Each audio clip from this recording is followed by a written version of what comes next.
Bloomberg Audio Studios. Podcasts, radio, news.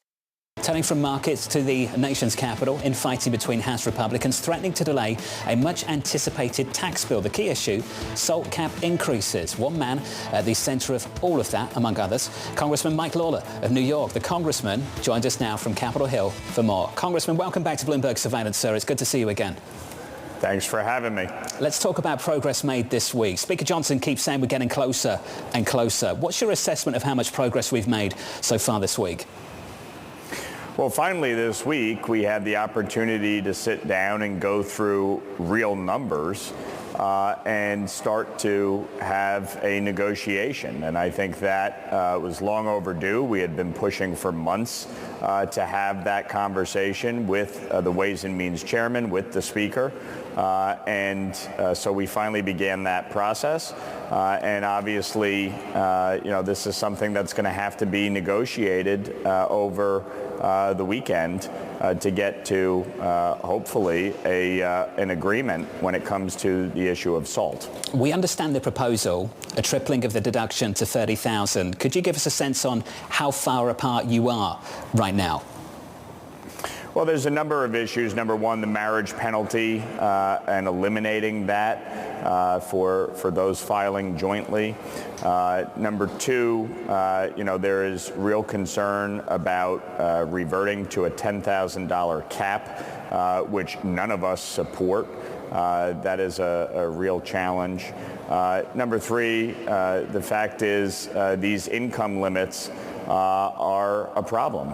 400,000, while it may sound like a lot in some areas, in an area like mine, that's a cop and a teacher who are married and have a combined income. So the fact is, we have high property taxes coupled with high income taxes, and you'll blow right past the $30,000 cap without a problem. You look at my district, 3 of the 4 counties that I represent are in the top 16 highest property tax counties in America. And so there's a real issue here in terms of the numbers. And so we're working through it. I've read The Art of the Deal. I'm not going to negotiate in public.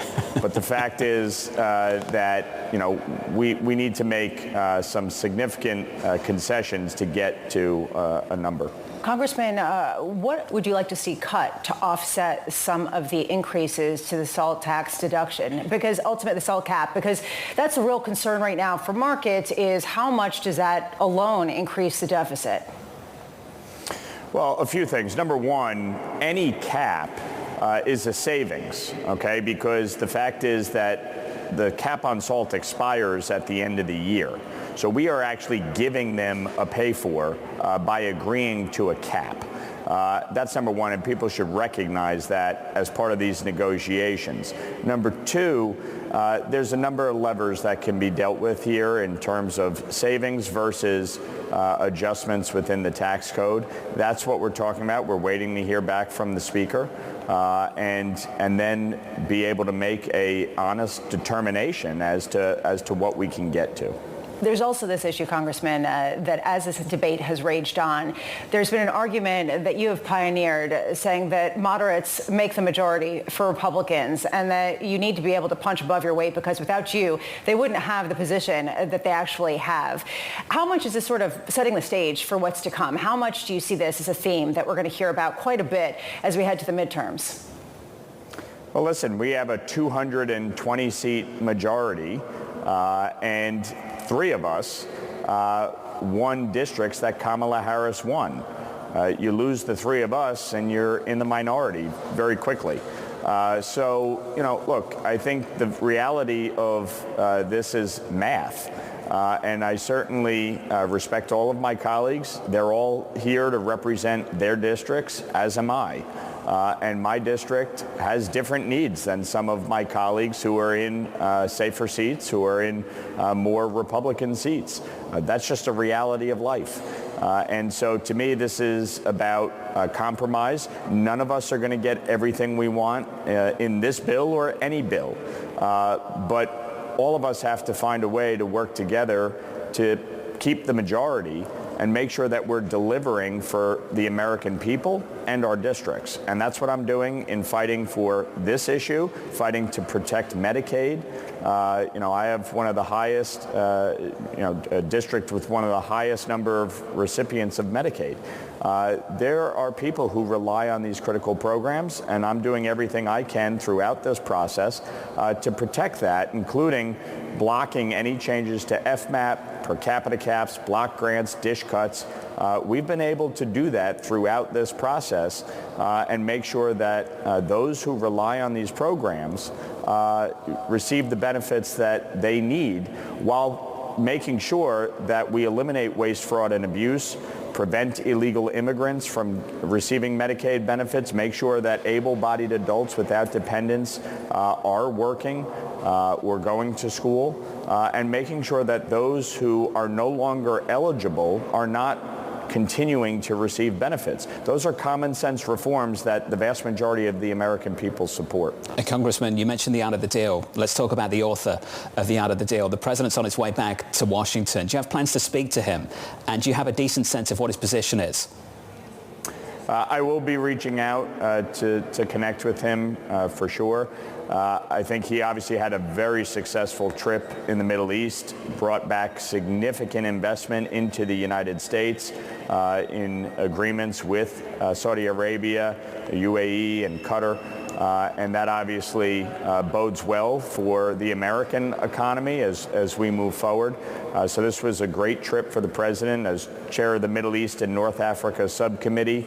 Certainly, I'm looking forward to getting a readout of more details on what occurred on the trip. But I think it was a big win for the president, and so he comes back, obviously on the precipice of getting, one big beautiful bill passed.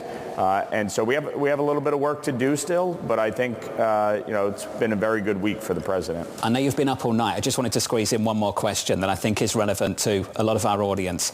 You've co-sponsored the Trust in Congress Act to ban stock trading in Congress. Can I just say, Congressman, we all find it absolutely ridiculous that people in Congress have looser regulations and restrictions to trade stocks than we do as financial journalists. Congressman, can we actually do something about that sometime soon?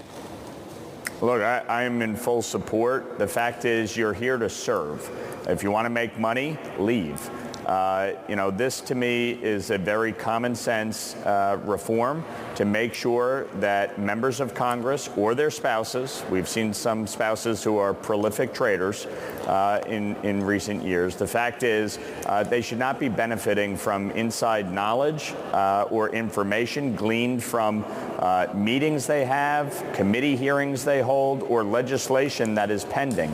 And it's just a reality of life that anyone in this position is provided with more information than the average person.